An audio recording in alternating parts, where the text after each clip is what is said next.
Experts tell us, and they advise the president as he endorsed these guidelines to avoid social gatherings of more than 10 people, if you're sick, stay home. If there's someone in your home contracts the coronavirus, that everyone should stay home. Vice President Mike Pence right there encouraging Americans to follow federal guidelines on the coronavirus, saying there'll be tens of thousands of tests in the next few days and weeks. And it is time for our headliner this morning, Kellyanne Conway, counsel to the president. And we should point out that she sits in on some of those task force meetings, but is not on the task force. Kellyanne, good morning to you and welcome. Thank you. I just came from there. And what do we need to know? Well, what you need to know is what the president, the vice president, the task force have been saying the last few days, which is that these new guidelines from the CDC will actually mitigate this health crisis for many and literally save lives. So we all can do our part by going to cdc.gov, coronavirus.gov, look at these guidelines. The president himself has tweeted them out. These are unprecedented times with this virus, and it calls for unprecedented action. But we also know about the resilience and the strength and the fortitude of the American people. We know that we're a strong, unified nation who will help the elderly who can't get out for meals, for example. The USDA just approved the delivery of about roughly 1 million meals a week to rural-based students. I talked to Secretary Sonny Perdue at the USDA, and he, in fact, has this new email, Feeding Kids at USDA.gov. That bill that the Senate will vote on today, that the House passed last week, does include billions of dollars for nutritional assistance for our vulnerable populations, pregnant women, and with children at the poverty line, seniors, children. It also includes billions of dollars for vaccines and for paid family leave. So we can all do our best to mitigate the health consequences of this unprecedented virus, but our government is working together and with the private sector to help mitigate the economic devastation as well. Kellyanne, you just teed up the Senate potentially acting today. Mitch McConnell a short time ago saying there will be a vote later today, we shall see, on paid leave and the unemployment insurance, the other stuff that the House had already passed. But the president has talked about dramatic relief to the airline industry as well, something in the neighborhood of $50 billion. How quickly do you think the president and the Congress working together can act on airline relief, a bigger package that Secretary Mnuchin's been talking about? As I understand it, the president just got off the phone with some airline CEOs. How did that go? That's right. It did. And you'll recall, I think it was early last week or so, the president and the vice president also had the airline industry representatives here at the White House. Early on, the vice president went down to Miami to talk to the cruise line representatives. We keep on bringing these different private sectors here and now on the phone more and more because of social distancing policies.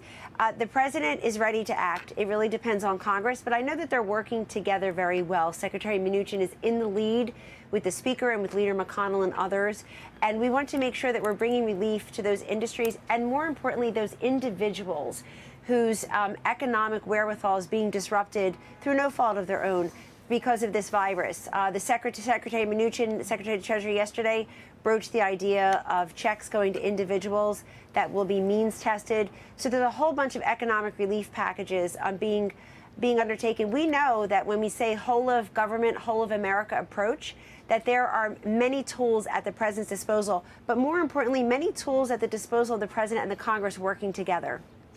Reading from the president's latest tweet here, Kellyanne, we will be by mutual consent temporarily closing our northern border with Canada to non-essential traffic. Trade will not be affected. Details to follow.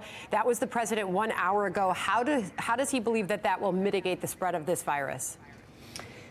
For many of the same reasons, the president took early action to close down the borders with China, for example, travel going both ways, and just last week with Europe, and then adding to that list the UK and Ireland more recently, making very clear that cargo would not be affected, trade and commerce would not be affected. We are trying to, this is not punitive, this is protection.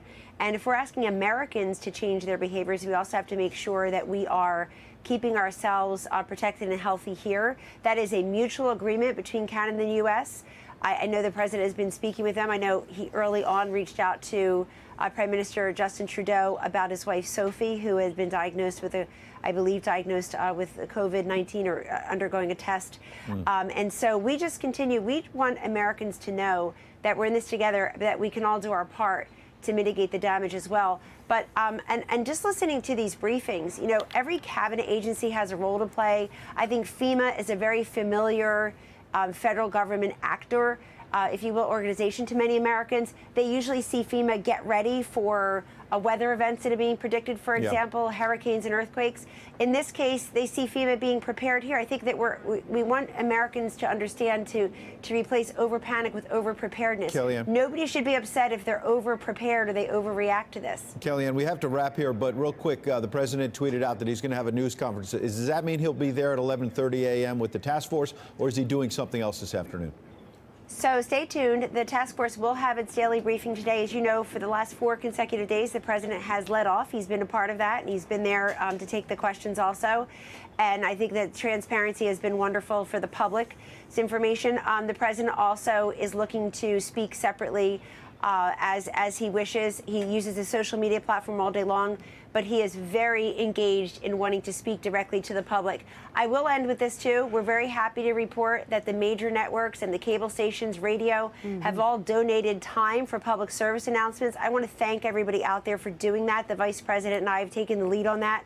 Everyone has been tremendous. These are would-be competitors as collaborators so that we make sure we're getting that message to the American people all